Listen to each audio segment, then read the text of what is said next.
This is the articulating nymph that I have been tinkering with the last few months. I think it looks amazing underwater.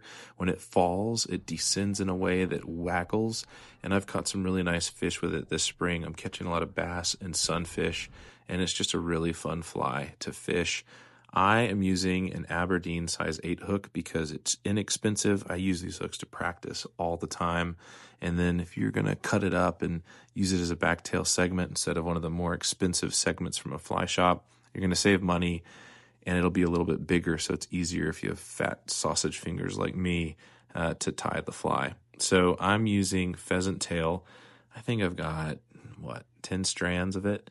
I'm going to go ahead and say that this is almost the entire shank length of the back part of this hook that we're using, and we're going to put that out through the back so that they wiggle around and look very nymphy. After that, you're going to tie in like a strand of crystal flash or maybe even some wire, and then I'm actually using just scrap piece of foam to make sure that there's some body to it. It makes it girthy and looks more realistic if it tapers upward towards the body.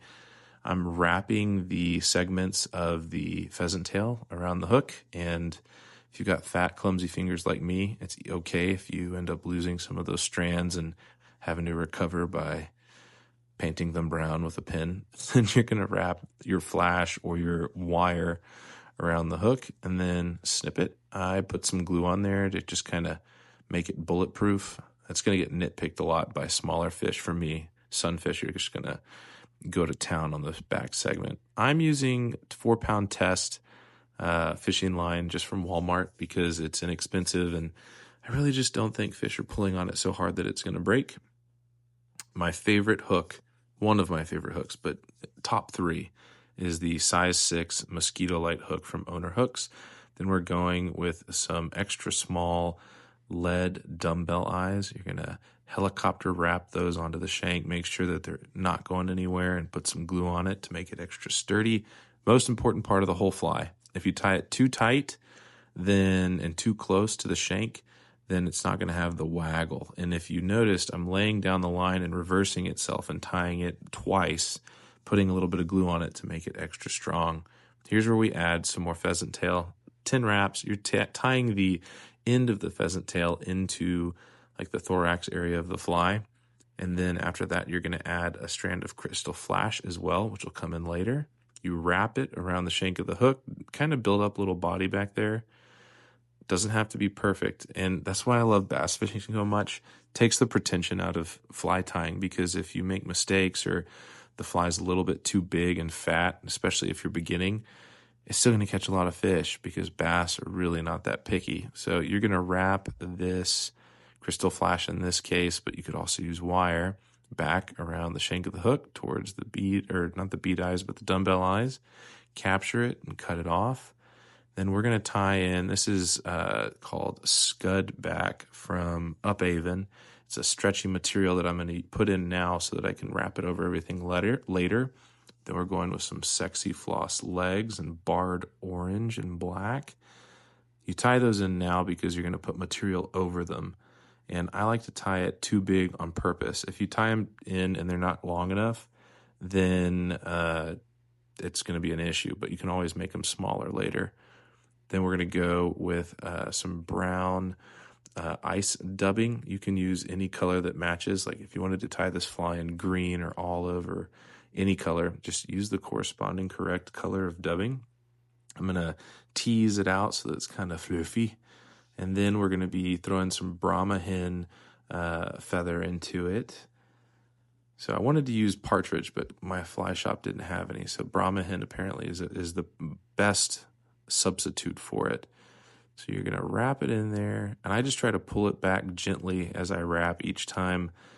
I don't know if there's a better method for this or not, but I just have such fat fingers that it kind of gets messy, and that's okay because I'm telling you, this fly still catches fish even if it's messy. You're going to then kind of trap the legs back behind the dumbbell eyes and do a couple of wraps. If you use the thread that I'm using is the 70 which is super thin and gives you the ability to make more wraps than you probably need to. You're going to pull that stretchy latex material back over on top to create kind of like a soft, flat head on it.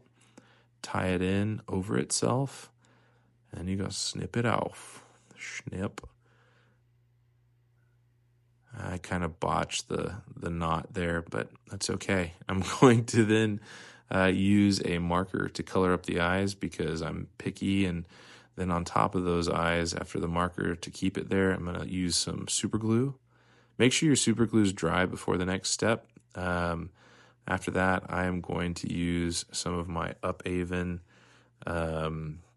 resin to put on top of like that little hard spot because I think it looks really nice. It really doesn't serve a purpose other than to stroke your ego, because when you take a picture of it on Instagram, I think people like it a little bit more if it's got that glossy look, but I'm not necessarily sure that fish bite it more often because of that. You're going to hit it with the UV light. You got yourself a pretty nice little fly. I'm going to zoom in for effect. I hate that there's that little fuzzy on there that I didn't notice until I'm recording the audio after the fact. But again, great fly, and it catches a ton of fish. I'm going to hit you with some underwater footage. So I was hoping that this would land with the hook point up, but it doesn't always happen the way you plan. Regardless, I got a lot of really great strikes when this is sitting on the bottom. I wanted to show what it looked like while it was falling, and my shrimp definitely wanted to check out this fly when it was in their domain. But I think if you're patient with this fly, you're just going to catch a ton of fish with it. I'm fishing in Ladybird Lake in Austin, Texas in the springtime, and I'm using my 3-weight rod, and I bet I caught 25 sunfish, ranging from small to as big as my fat hands.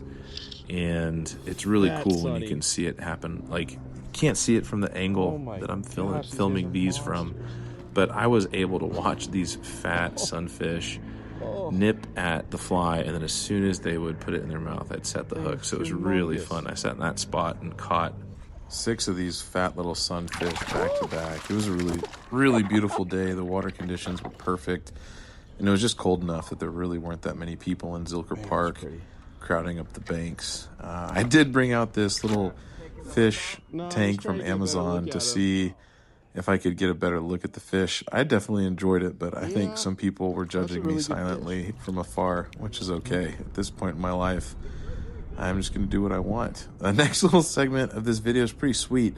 There was a guy who pointed me on a bed. Hey, I got you a good bed right here that I can't cast on.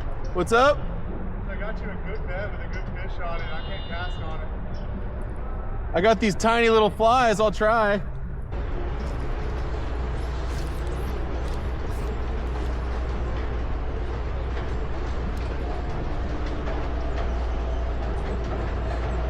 It's right on him.